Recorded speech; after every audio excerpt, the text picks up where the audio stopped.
Welcome to the Java Cafe, Java fam.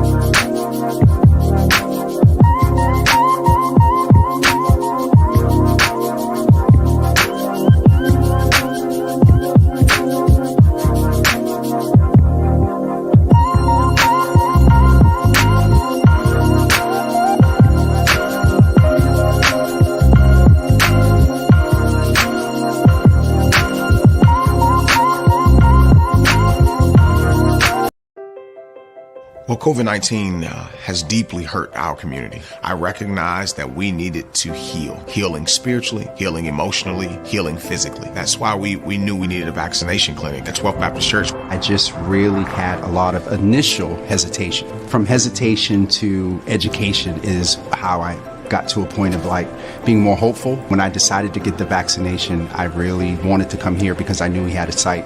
I was one of the first people, when I was afforded the opportunity to be vaccinated, to be an example myself. The vaccination will definitely change life. I want to get back to a life where I can be around my family and friends. With every vaccination, we're one step closer to hope. Join us, get vaccinated, have hope.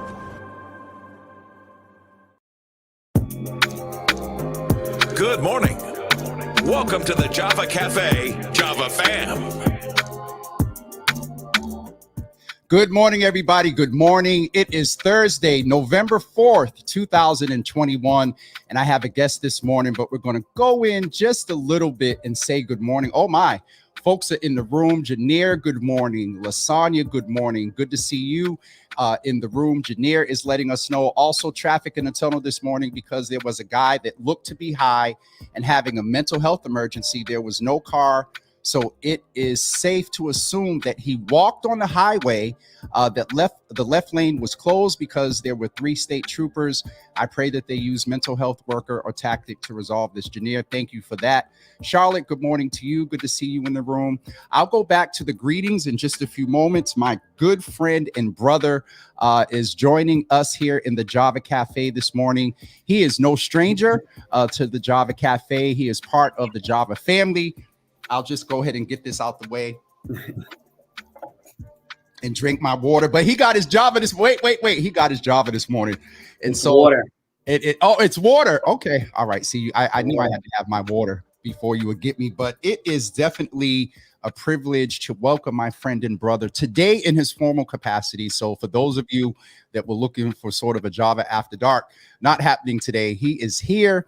I'm elated to share with you. This is not new news to anyone, but he was recently appointed by Mayor Kim Janey to be the liaison to the LGBTQIA plus community here in Boston. And he has been adamant about meeting with people and conducting a survey and wanting a certain amount of participants in that survey to get a role. I'll let him tell what he's doing. But Quincey, brother, good morning. Good to see you in the room. Let's just give you some applause for everything you're doing. You just recently celebrated an anniversary with your husband. So tell Corey, hey, if he's listening in the background, hey, Corey, congratulations. No, he's at work with the baby. He's at work. Okay. All right. With the kids, Corey Yarborough. And Brook Charter School, they just lost a young person to suicide this past week. So I just want to give them a shout out and just give them love and just show them love. So shout out to Brook Charter School High School, and my husband and the students out there. And definitely holding space for them. So guys, please put the, because Corey's going to go back and watch and let Quincey know how he did. So put some love and hugs there in the comments so we can definitely support those young people. But Quincey, you've been in for, how long has it been now? 2 months, actually, 2 months. Not a stranger to the city. However, I've been with the city of Boston for 10 years, working on the 4th administration. So shout out to Mayor-elect Wu. So excited about that, just going into my 4th administration and 10th year with the city. So, but 2 months in this position. And how would you, and on Mental Health Mondays, as we usually do, so I have to check in with you. in your 2 months, how would you describe the experience and what you're hearing in this? You're already aware, you're part of the community, you're ingrained in the community, but then away from that, you're also in the city and see some things. And so how would you describe the LGBTQI plus community here in Boston when it comes to things like, well, I'll let you describe it. How would you describe it?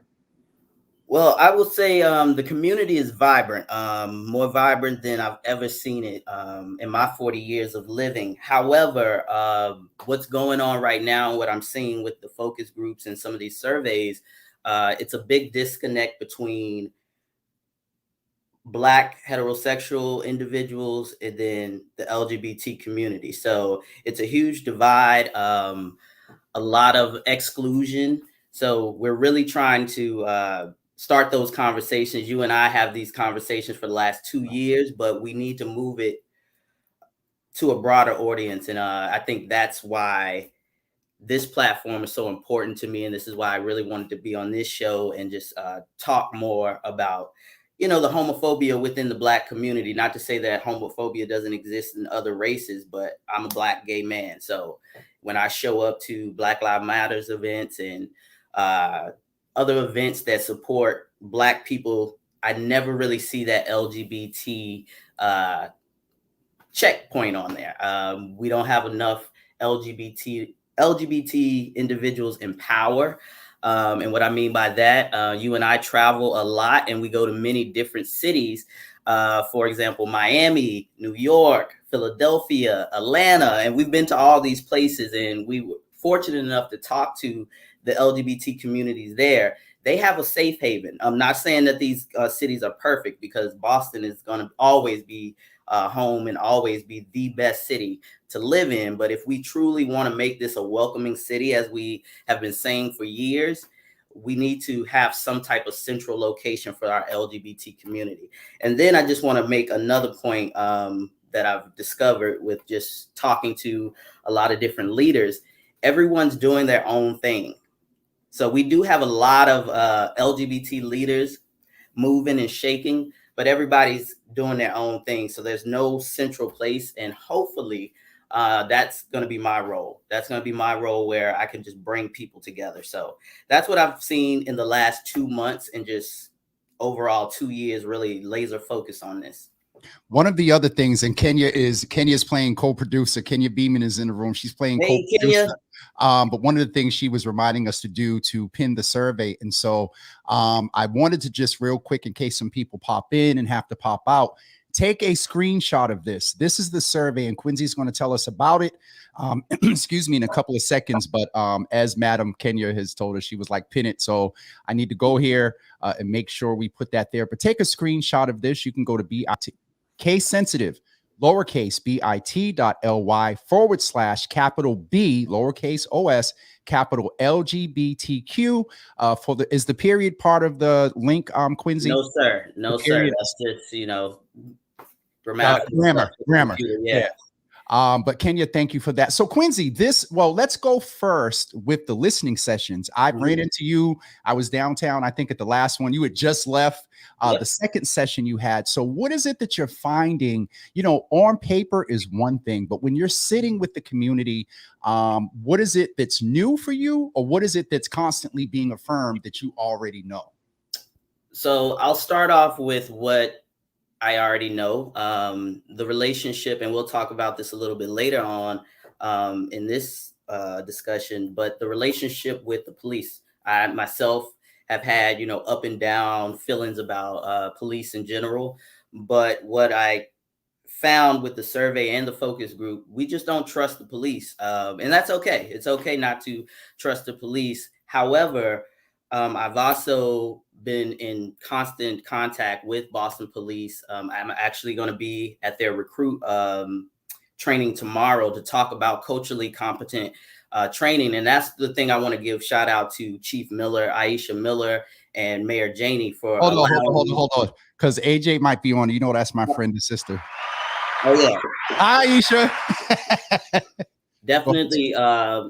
Chief Miller for giving me this platform, and Mayor Janey for actually believing Aisha and believing in me, but having a relationship with the Boston police and being able to go into a new recruit session of like 76 recruits and be able to tell them how trans individuals need to be treated.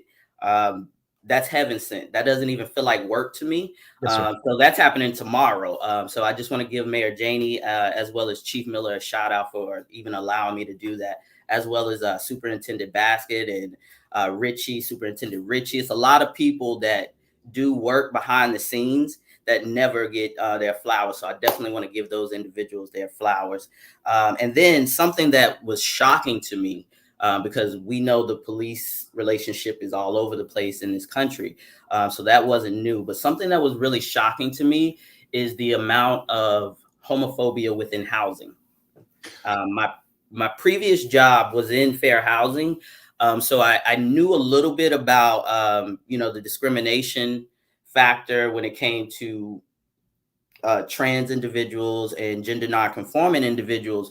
But since I've had this job and just talking to people, it's across the spectrum, LGBTQIA, questioning, you name it. People are just struggling with their landlords, with their property managers, just being homophobic, especially during COVID. So that's something that was alarming and shocking that needs to be addressed. And I know Mayor Janey has talked about the housing.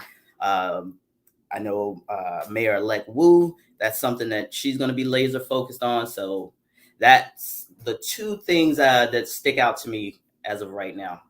One of the things, and I've had the privilege to kind of talk with you, and we'll go into a little bit of the some of the other data trends you're finding when we talk about the survey. Well, let's jump into the survey. So you were doing the listening sessions, and just to recap, what was affirmed for you is relationships are still interesting with law enforcement. One is just being Black and brown, and then two, if you are part of a subset within the LGBTQI plus community, trans, non-gender conforming, still an issue. But one of the shocking things was housing. And then you and I talked a little bit further before, just checking in about some of the trends, because I did the survey.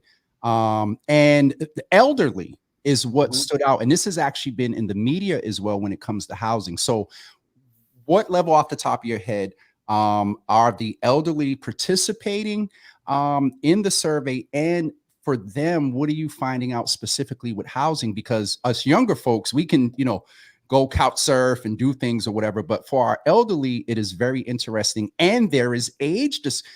Man, listen, sorry, I just had a thought about all we deal with away from sexuality, and then to have the discrimination piled on top of everything else, it just kind of hit me as a lot. But go ahead, sir. No worries. I just want to make one correction. We're going to call seniors. We don't use the word elderly anymore. Shout out to Age Strong for renaming that and reclaiming that. So our seniors, I can give you the number right now for our seniors. Quincy's doing like me. He's doing some stuff in real time that we do. Oh yeah, real time. I want to give you real numbers. So yes, as of right now, we have 13.5% of our respondents are over the age of 60. That's 60.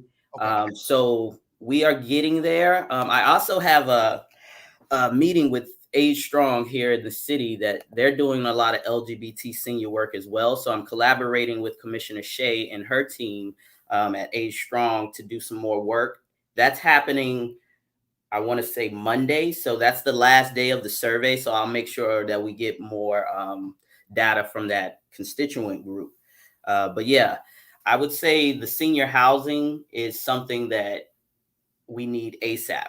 We need in the next 2 years, because our seniors are getting to a point where they don't have a place to go. There's no mentorship with seniors. And I want to talk a little bit about that, because mentorship is not always old mentoring the young. It's the young mentoring the seniors as well, because they need companionship. So we want to make sure that we name that as well. Your boy Thaddeus is in the room. And so, oh yeah, Uncle Thaddeus. And shout out to Thaddeus Miles, a huge supporter in public and behind closed doors. I just want to shout that out, because I get a lot of support behind closed doors from straight Black men. But I just want to give a huge shout out to Uncle Thaddeus, because in real life, he makes sure, yes, and he makes sure that he supports all people. So I just really want to give him a shout out as well. We appreciate that. And for him to, and I mean, that's his wheelhouse, you know what I mean? And so I think that was, y'all need to connect, because he has a lot of resident service. We worked together a lot in the veterans realm when I was working in veteran services. So no stranger to working with Uncle Thaddeus. He's a hardworking man. Absolutely. And so, Quincey, let me ask you, not only are you doing the listening sessions, you did the survey, and then you were texting me and like, yo, put this out because I'm not getting what I want. What is the desired number? And then why do you want that number? All right. So he's about to go in because he has in life we have our goals. And my mom used to say a lot, if you want to make God laugh, tell him or her your plans, you know? So originally when we started this, we wanted to do 100 surveys, responses. And then we got to about 61 surveys. And I'm like, okay, we can get to 100. This is easy. It's only been out a couple of days. And then when we got to about 119, that's when I started to reach out to people, because I saw, and this is at the same time as the other polling was going on with Suffolk polling around the elections. Yeah. And I saw how people like really took that and ran with those numbers. And then if you dig real deep into the Suffolk polling, they only poll about 500 to 600 people. So in my mind, in my Aquarian mind, I'm like, okay, if we have 500 to 600 people that is telling a city that's almost 700,000 people, this is where we should be going. I should do 500 to 600 people for my survey, because it'll have some validity to it and people will take it seriously. So that's the reason why I wanted to up the ante. We have already hit our goal. I have enough data. 500? No. We've hit the original goal of 100. We've reached the second goal of 200. Now we're on our way. We're at, I think, 350. So we're at like 350. Hold on, while you're looking, 348. We're at 348. So we have surpassed the goals. Now it's just me wanting to just get as much. Everyone can do the survey, Uncle Thaddeus. Everyone. We want everyone to participate, unless it's a big but. If you're homophobic, you got to go somewhere else. If you, in your heart of hearts, you don't respect or acknowledge the LGBT community, we'll deal with you later in a later discussion at Javi after dark. But this survey is for allies, people who love and respect and honor us in our totality. You're more than welcome to fill the survey out. One other thing, Quincey, and I've been announcing it, as you know, is that it can also include parents, children. And to your point earlier about not just old to younger, when you were talking about mentoring, but also if you're a child and or you're not a child, but if you're an offspring of a senior. Thank you for clarifying that for me.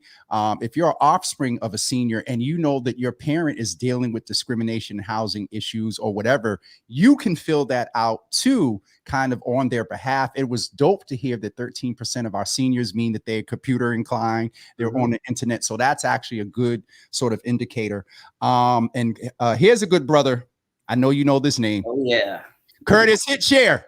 Curtis, hit share, because we need to get folks to know about the survey. And so you set this goal of 500 to be widespread. I love the analogy of getting sort of a broad spectrum of the experiences. So what are some of the trends, sir, that you're seeing just off the top of your head? I know you have it open there. What are some of the trends you're seeing that are good as far as how people may feel? And then what are a couple of things that have you even more concerned? So let's start off with Beyond Pride, because that's what I'm phrasing this initiative, Beyond Pride initiative. So people want way more activities, more engagement beyond Pride. So we have a perfect opportunity right now, because Pride, as Boston Pride has dissolved, we have a perfect opportunity to empower organizations. Perfect timing, Curtis Santos. organizations like Curtis's organization, Boston Urban Pride, Yep. and Trans Resistance, we have a perfect opportunity to own our own pride. We don't have to really sacrifice anyone's identity in this upcoming pride. So I think that's one of the biggest things, especially people 40 and under, the LGBT community that's 40 and under. They're really laser focused on making sure that they have safe spaces outside of pride, as well as a holistic pride. So that's one thing. That's one trend. And then the other trend is the community center / affairs. I said this in the beginning of the interview. We are the only city that does not have an LGBT affairs department. And again, we cannot go around saying Boston's leading this, leading that, which is kind of true, because marriage equality, Massachusetts, the trans bills here, everything started here, but we do a good job of starting things, but we don't really continue to finish and engage. So now we have an opportunity, because the people want to see it. I got it in writing. They want community centers specifically for LGBT young folks. What does a BCYF that caters to LGBT young folks look like? And it can't be in one place too, because then you got the thing of traveling. Exactly. And so it isn't. And listen, let me just, my sister's in here, and you can give us some clarity, because she means no harm, and you see her in often. She don't get it as far as what you mentioned around the survey. That sounds like exclusion. And can you give some clarity? And maybe you did comment kind of a couple of seconds behind, but I just wanted to, because if she thought that, someone else is too. And so can you just go a little bit deeper as to why you wouldn't want someone that's homophobic or negative toward the community to be a data point in that survey? The best comparison I can use right now is, like, would you want a white racist, white supremacist to chime in on a Black Lives Matter survey? Okay. And so because again, pure, but just wanted to give clarity, because if she had that thought, pure, there's some people that may have that thought. Absolutely. And what this is, and we'll get to that. And I don't want people to think if you have an issue with LGBT folks, we're just shunning you away. But right now is not the time. It's a time and a place for everything. We can't, just change the world in like 2 months. However, Jimmy and I have talked about this even last year. We had a Java After Dark where we talked about homophobia in all different types of communities. So we'll get to that. But right now, I need to know what the LGBT community wants. Like, I'm not really concerned about the homophobic, the transphobic individuals right now. I've never really too concerned about that. That's why you'll never hear me really talk about the Dave Chappelles of the world, because I don't care about, like, people ask me that all the time. What do I think about the Dave Chappelle? I'm more concerned about Quincey, you're in your formal role today, so don't mention that name. No, and I do this formal or informal. I'm the type of person that I want my trans. I'm more concerned about how my trans brothers and sisters feel about Dave Chappelle than I am the world. So if they're not cool with it, then I'm supporting them. That's just how I roll.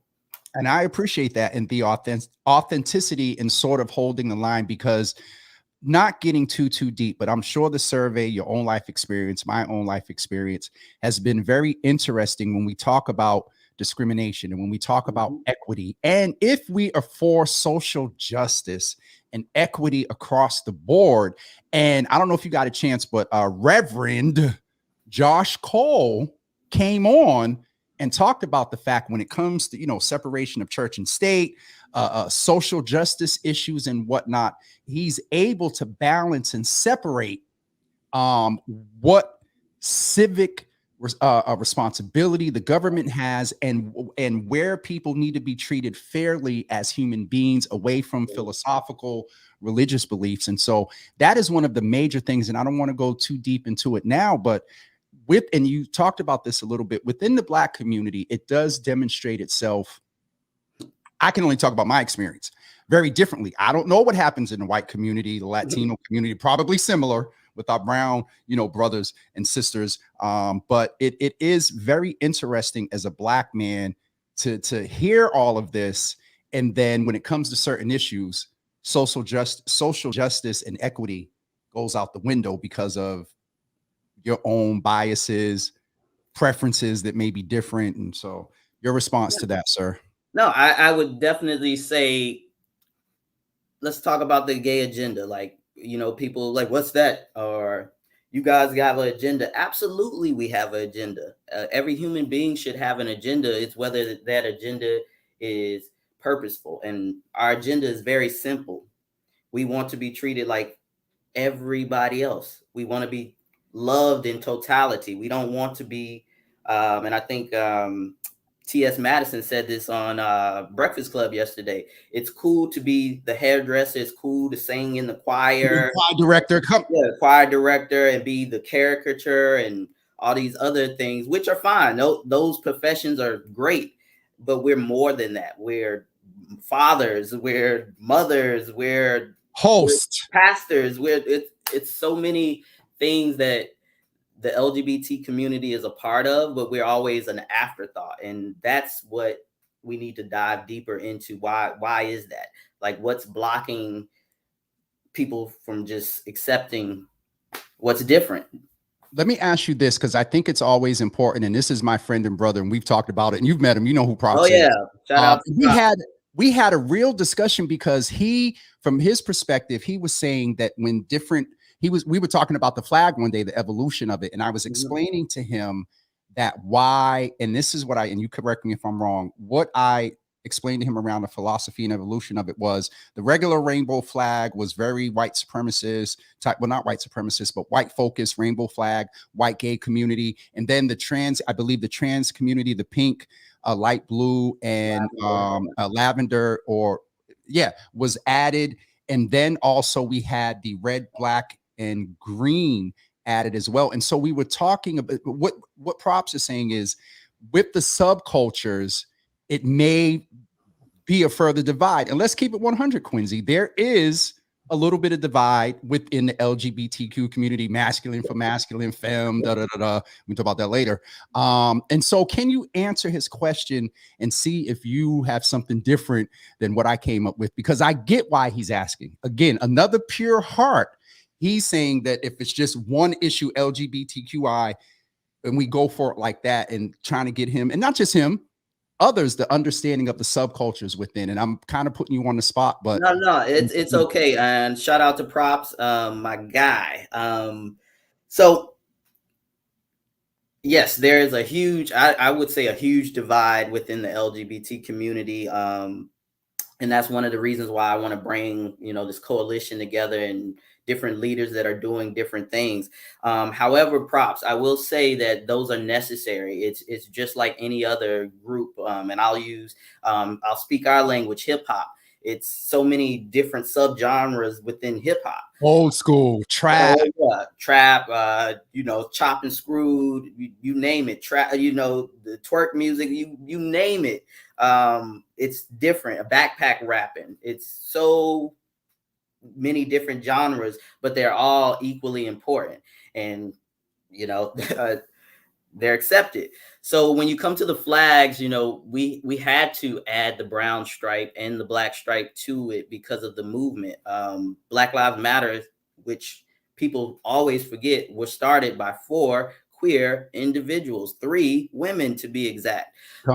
So when you think about Black Lives Matter, you have to think about queer LGBT community because we started it.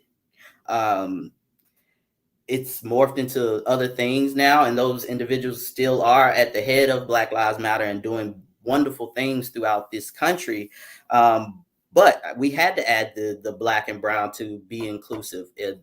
Pride in itself started with black and brown people, 2 trans individuals. Stonewall was black and brown. So to not include black and brown in the rainbow flag was kind of like a missed opportunity. So that's the reason. And then the trans flag, self-explanatory. They want their own flag. They deserve their own flag. They want to be recognized because the T in the LGBT is always the one that's left out, and they struggled the most. The studies have shown it. This survey, if you know any trans individuals, your loved ones, they will tell you it is difficult. It's hard to find a job. That's something else we need to focus on. Trans employment, trans housing, those things need to be separate from the parties that we're doing and the conversations. That they have to be separate, because it's a separate issue. I don't struggle with housing. I don't struggle with finding a job because I have cisgender privilege. When I walk down the street, people don't be like, he's gay. Like that's just not my world. Yes, sir. And that's not a good or bad thing. That's just a thing. I'm just naming it, but our trans sisters and brothers, some of them don't have it. Most of them don't have that privilege. So we have to put an extra laser focus on the trans community and uplift them if we're really talking about equality and equity, those buzzwords that we love to use. We do. And hopefully, Pops, I answered that question, but Thanksgiving, I'll be in the A. We can have that conversation in detail. But we don't want to, we're not trying to exclude people. We want, what you have, inclusion. Let me ask to Thaddeus's point, because it is real. And Quincey, you know that I try to balance, and you're a perfect person that also does as well. And so one of the things you just affirmed, the fact that Thaddeus is very engaging and stands up in public and in private. But then from this question here, how does one become comfortable being in that space? I don't always feel welcome or that I belong as an ally. And so just like you're naming that our community may not feel welcome in some spaces, it's real to an ally if they don't feel that way. And so that needs to be addressed. And it almost goes to, because Belinda was saying here, I would gather all the info I can from everyone to gauge a true sense of victories and failures. We got a good idea of the failures, Belinda. Representation at city table is important, and it is. And I hear your point, Belinda. Prop said he'll be waiting when you get there, Quincey. But to Thaddeus's point, and what's your drop dead? Because I said 9:30 and it's 9:35 now. What's your drop dead? We're good. Okay. But to his point, great point. And this is totally to my LGBTQ folks. We have to give grace. We've been fighting this fight. I know I've been personally fighting this since 2005, my husband 2009. So we have to be willing to understand and meet people where they are. People are not going to get pronouns. A lot of people, it's something as I think is basic as pronouns, because it's my world and I'm used to, and I'm he and him, by the way, pronouns. We have to give grace. So I want my LGBT individuals, Q plus individuals, to be willing to teach. I know I was one of those LGBT activists. I don't have time to teach you. I don't have time to teach you. My thankful Thursday word is growth, because I've grown so much, and I don't think that way now. I'm willing to give. And going back to the homophobic person, I'm willing to give that homophobic person conversation. I bring homophobic people on my podcast. I bring racist people on my podcast because I really want to understand why people think the way they think. So going back to Thaddeus's point, we LGBTQ plus individuals, we have to do a better job of allowing people to learn, because everyone's not going to get it. For example, if you're a parent of a child and you name a child Quincey, and then Quincey turns around and says, my name is Queen. Now that's your mother and father is not going to get that automatically, because you're there. You're doing something to them. As my therapist used to tell me, your mother is grieving the old Quincey. She now knows this new Quincey. So we have to give people, I say all that to say, we have to give our straight brothers and sisters grace. So hopefully I answered that question for you, Thaddeus. That's my work, is to make sure that the LGBT community, when we come to the table to talk to Thaddeus and all the other community leaders, that we give you all grace, and vice versa. If we want to be heard, and don't get me wrong, these conversations are not just, oh, peace, kumbaya. That is not reality. There are heated conversations, and we've already had some of them. I can, the stories I can tell you, some of the stories we've had or the meetings we've had. However, we got to work through that, just like any other conversation. When it's men and women having disagreements, we got to work through that, because it goes back to what Thaddeus says: Black joy. Like, if joy is at the center of this, then we're good. So last point, and we might as well end on sort of a cliffhanger. And this I've named before. I'm a Black man that loves God who is gay. Yeah. This point right here that Tony Mack brought up, we need to have that conversation, because but I want to go back to one point that Heidi made to kind of close out that properly. Thank you for grace to teach, because lack of understanding, and this is to my brothers and sisters part of the community, inquisition and inquiry with a pure heart doesn't mean against. It's they're actually asking to understand and know. So Thaddeus, thank you for that question. That's a good ally, somebody who really wants to know. Absolutely. And so to Tony's point, and then I want to end with Jennifer's point about mass and cast, because there are two hot topics generally in the world, which are COVID-19 and addiction. And so I wanted to check in with you about that as we wrap up. But to Tony Mack's point, have you, and I don't remember if we dived into any faith points in the survey, but what has been your experience or hearing from the community when it comes to the faith community and Quincey, you on work time, Jesus. Don't have me start. Yeah, I love this question. I love this question. I thought it was going to come up sooner.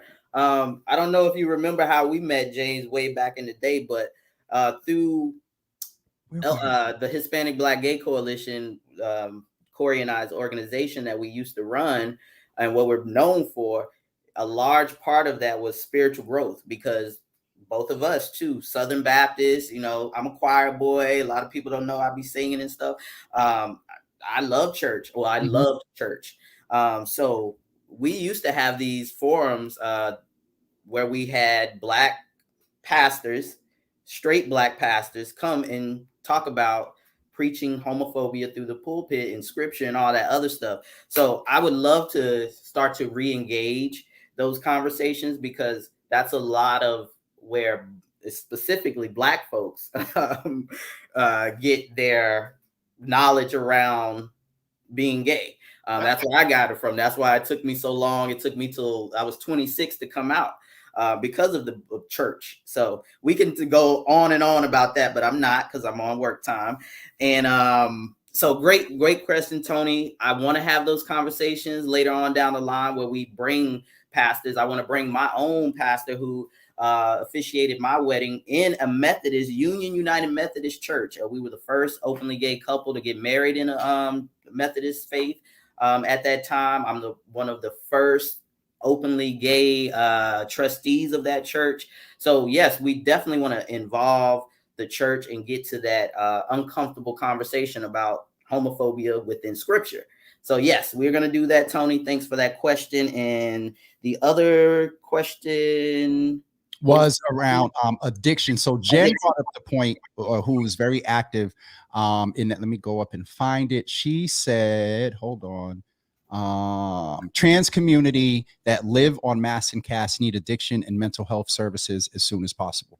Absolutely, Jennifer. Absolutely. I would say every mass and cast is just a really problematic issue, but you're right. And Jennifer brought up a point that I make a lot in my meetings when people ask, what's the need for a LGBT specific department? Jennifer brought up the point. You can have an addiction and be a white person and have resources and access to resources, or even be a cisgender Black person and have some type of resources. But if people that are supposed to serve you, not calling anyone out, don't consider you as a human being, they're going to take the white person and even the Black person and the brown person. But if they see a trans individual that they don't agree with and they don't see as a human being, then they're probably going to treat this person less than. So Jennifer is absolutely right. There needs to be a specific focus on LGBT folks, specifically trans and Black trans women, because I'm not getting stabbed in the neck and beat up or anything like that, but our trans brothers and sisters are. We had a murder with last year, a year ago. You did. No one talks about that. But if that was any other human being that got viciously murdered, we would still be talking about it. We would be marching in the street. We would be talking about mental health. That's something that we left out, but that is something super important. Mental health resources. It's very hard for LGBT youth to access mental health services. So Heidi, yeah, go ahead. I wanted to mention to Heidi that murder that Quincey just mattered. It does matter. That was subconscious slip. That murder that happened matters. And Heidi, you would not believe that you saw the individual a couple of times. The young woman that was killed had visited the church a couple of times in the past. And one thing that I had talked with Bishop about, he never like discriminated. You know what I mean? And Heidi, I'll make you remember who the individual is. And so we definitely want to say her name and honor space for Yahira. A lot of people knew her and was very involved in the community. And so I wanted to get your just initial thought, because Heidi said maybe we need to get together and let's all watch the documentary For the Bible Tells Me So. Are you familiar with that one, Quincey? No, I'm not. I think I heard of it, but we might want to check it out. Actually, I think I am now. Okay. Yeah, I'm gonna research it, but I think I am familiar with it. But yeah, that's another thing, Heidi. We want to be able to sit down and watch movies like Moonlight and Brother Outsider. Shout out to Bayard Rustin, who was Martin Luther King's best friend, an openly gay man. We want to do more stuff like that so we can educate our straight brothers and sisters to watch movies, because a lot of people learn through film and, books. So I'll go ahead and wrap up and say this. And I appreciate the fact that Thaddeus's question, Belinda's point, Prop's question, and also Heidi as well. We're all human beings. And when it comes to differences around sexual preference, when it comes to differences in levels of melanin without or whatever, Quincey raised a part of the mental health issue. And we haven't even talked about, I've never really gave my full testimony about the mental turmoil that we deal with, from automatically being cast to hell to more on a minuscule level, but no nightlife, here, and outlets. We need those outlets in communities. And so while we're talking about Black joy, we got to consider that. But there is a mental turmoil that comes with dealing with this as a Black man. And then if you grew up in church, you said Southern Baptist. I used to say Pentecostal Apostolic because those are strict. But if you grew up in any type of religious setting, not just Christian, but Muslim and others that do not ascribe to this lifestyle, but then after church, I'm going to behave. Go ahead. You said lifestyle, and I just want to address that. It's not a lifestyle. Like wearing designer clothes and shoes and driving expensive cars, that's a lifestyle. What you and I, we are. That's our life. So yes, please, people, stop saying your lifestyle. I don't understand your lifestyle. I don't understand, the gay lifestyle. It's not a lifestyle. It's my life. It's so every day. Oh, Quincey, I got to get you off here. That is good teaching for me, but I would say, and not that you're saying that, but the other side of the misnomer is, and we also have to do better with this in our community. As you said before, we are so much more than this part of our life. And so I don't want somebody to take what you just said and run with that. Oh, yeah. We are more than that. You know what I mean? It's just, you got to come back, brother. You got to come back. No, it's just like saying the straight lifestyle. What does that actually mean? But yeah, words matter. Words matter. People, words matter. But thank you. Thank you. Belinda, I appreciate you so much, because some people would have misconstrued your perspective and question. And she ends with this: our jobs as followers of Christ is to love unconditionally. Quincey, I appreciate you. I'm going to go do some announcements. Before you go, everyone, please remember to go to Take a screenshot of this and go to case sensitive lowercase bit.ly/ capital B lowercase os capital LGBTQ, no period, to fill out the survey. Heidi, go ahead and fill it out. All are welcome. All are welcome to fill it out. So Belinda, there you go. Quincey, thank you, bro. I appreciate you. I will follow up once. Congratulations on everything that you're doing. I want to give you your flowers, bro. You are doing an amazing job. You know, I don't agree on everything, but most of the things that you talk about, you know, we can vibe with. And we got to do a Java after dark. After dark is it will be fire water in the cups. But Jesus. Thank you. And congratulations to all of the elected officials. I look forward to working with you on all of this work, this LGBT stuff. Absolutely. And that'll be a real telltale about where folks are in their progression. But Quincey, you have a wonderful day. We'll talk to you soon, bro. Thank you, man. Peace.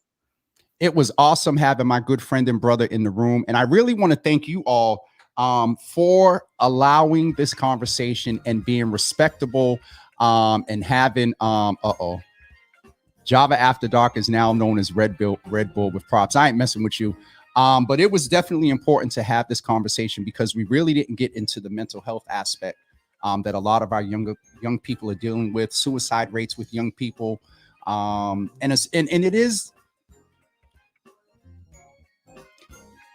within a culture that externally automatically builds and perpetuates us as these militant, aggressive, buck type folks that are, you know, whatever, and living with that when you're not. And some of that culture is perpetuated by us. Big, buff, tough, thug, all of that. And when you're not that, it has a mental health impact. And then the ones that are calling you out not for that are doing that in public and whatnot. And then you got to deal with the dynamics that come with the fact that, but they're in your inbox. So there's a whole nother conversation that we need to have. Thank you so much, Kenya.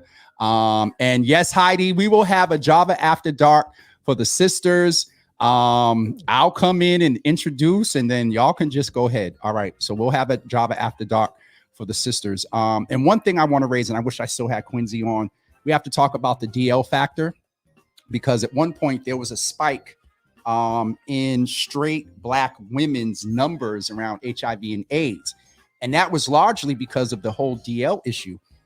And not saying that despairingly toward the brothers. Yes, they should, you know, if they're with a woman in a relationship, you know, I would mention that.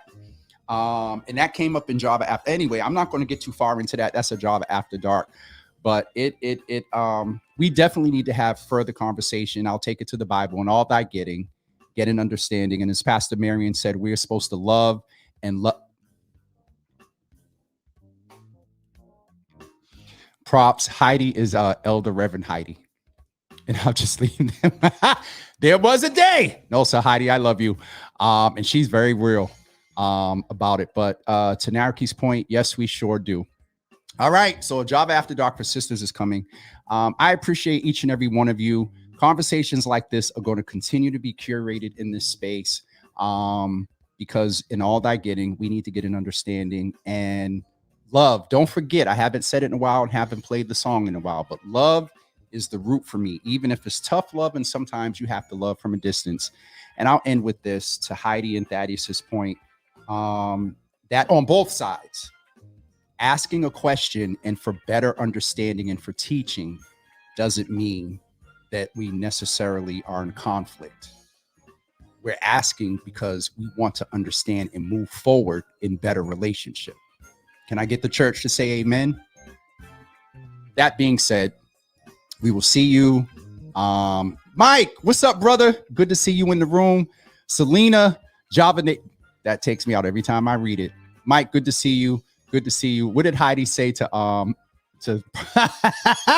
Henny with Heidi? Where's Latrell? All right, everyone. I am off of here. Today is Thursday.